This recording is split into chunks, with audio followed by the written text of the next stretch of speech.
It is a Monday in college basketball, and for the past few weeks, I have been livid. I have been furious about how poor a job the schedule makers did at spreading out the schedule in college basketball. It feels like on Mondays and Thursdays, and on some Sundays, we had zero games. I understand there are other sports that obviously have been played, whether it was the college football playoff, even though I don't really watch it, and other things as well that maybe prohibited people from scheduling big games on these days.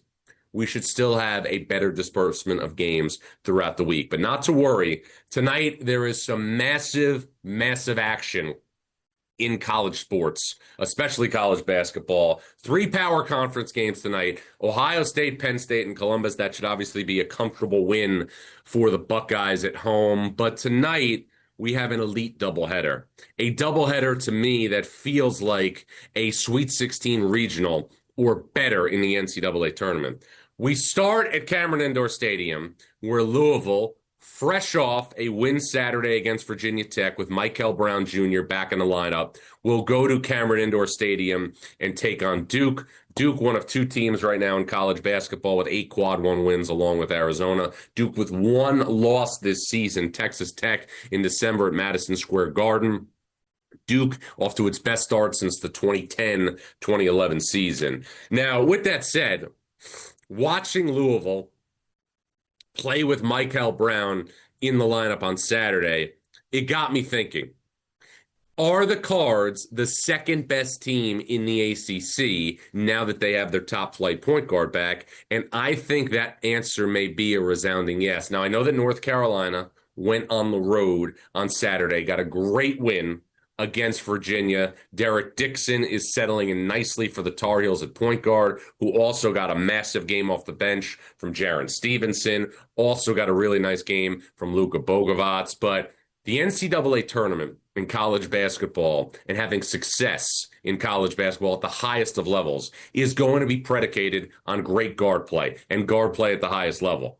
With Michael Brown, Ryan Conwell, who is a dark horse All-American candidate, in my opinion, and Isaac McNeely, Louisville has the best perimeter in college basketball. And it's going to be interesting to see how that translates tonight in Durham against Duke at Cameron Indoor Stadium. I have talked ad nauseum about Cameron Boozer, but the bottom line is this. In order for Duke to be a team to go to the Final Four for the second straight year, the supporting cast has to play better. The situation at small forward for Duke continues to be a revolving door. It has not been a consistent starter at the 3 spot for Jon Scheyer all season long. He went to Dame Sarr at the start of the season. He then went to Nick Kamenya. He then put Caden Boozer into the starting lineup and played a 2-point guard look and moved Isaiah Evans to the 3. Duke needs more out of the 3, and it needs more out of the 1 as well.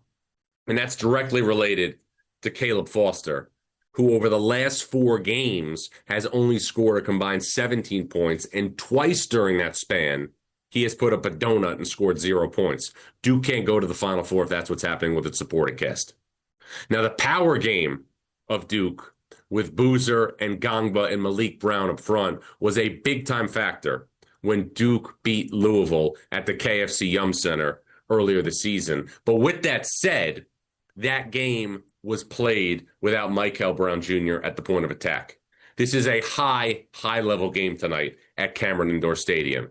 Now, after Louisville, who do I like in the ACC? I think it's a hodgepodge. Virginia, I love the depth. Carolina, move the needle on Saturday. Also have to like what you're seeing at a Jay Lucas at Miami in year 1. The roster fits together perfectly. Clemson, in my opinion, is getting the best job coaching-wise that Brad Brownell has ever done at the school in the decade and a half that he's been Clemson's head coach. And then there are other teams hovering around the bubble, like NC State and Virginia Tech. Also, a salute to SMU's Andy Enfield, who picked up his 300th win on Saturday against Florida State, took Florida Gulf Coast to the Sweet 16 in 2013, took USC to the Elite Eight in 2021, and now Andy Enfield is 2 months away or so from taking a third school to the NCAA tournament. But in totality, when you look at the ACC, I think tonight we're going to get a matchup of the two best teams. And I will say this right now without hesitation. The ACC got four teams into the NCAA tournament last year. The ACC will at least double its representation on Selection Sunday and have at least eight teams hear their names called for the 2026 NCAA tournament. Now, Louisville Duke is just the first part of this epic, epic slate tonight. And the second part is number one, an undefeated Arizona, 20-0, going on the road to Provo to take on BYU. Now, BYU this season, and I have documented it since before the year, we were talking about it last summer. BYU right now is going through the most anticipated season in the history of BYU's basketball program. And BYU is going through right now its best chance ever to go to a Final Four because you have a talent really at the school for a once-in-a-lifetime type deal with A.J. DeBanson. Now, with that said, the big thing that I'm concerned about right now when it comes to BYU is this. BYU is getting so much from its big three of DeBansa, Richie Saunders, and Rob Wright.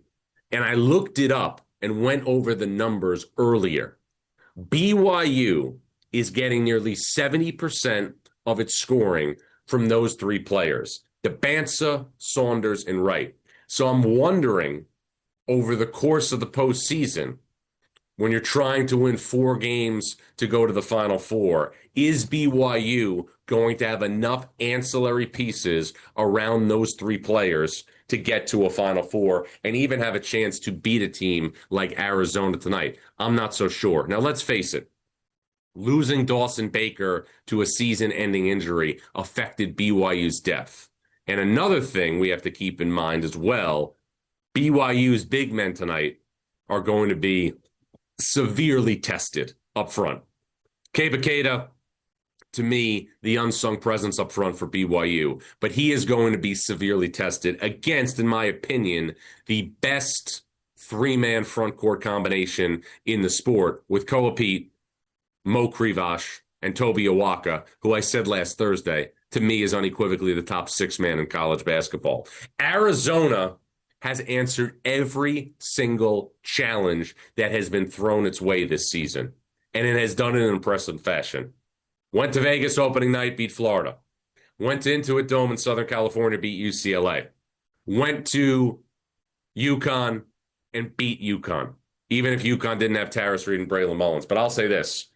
Other than Arizona's trip to play UConn in the non-conference portion of the schedule, the game tonight at BYU in Provo will be the second toughest, if not the toughest game that Arizona has had to endure this season under Tommy Lloyd. And if you look now at the Big 12 at the top, it feels like every other day or so we are getting an Elite 8 or Sweet 16 caliber game. Texas Tech Houston on Saturday was one of the best games that I have seen so far this season. Kingston Fleming's 42-point performance was ridiculous. Texas Tech, and we've had Grant McCaslin on this podcast in the last couple of days. We had him on Friday, so if you want to check that out, check it out on Apple or Spotify. But Texas Tech now, and I've said this for a while, is getting better production at a JT Toppin this season than it had last year when he was the Big 12 Player of the Year and a first-team All-American. He had 31 and 12 on Saturday against Houston. So if you're looking at the Big 12, in my opinion, I think you're looking at this. Elite 8, Sweet 16 caliber games every other day. And 6 teams, Arizona, Iowa State, Texas Tech, BYU, Houston, and Kansas, that are all in position to be 6 of the top 16 seeds in the NCAA tournament.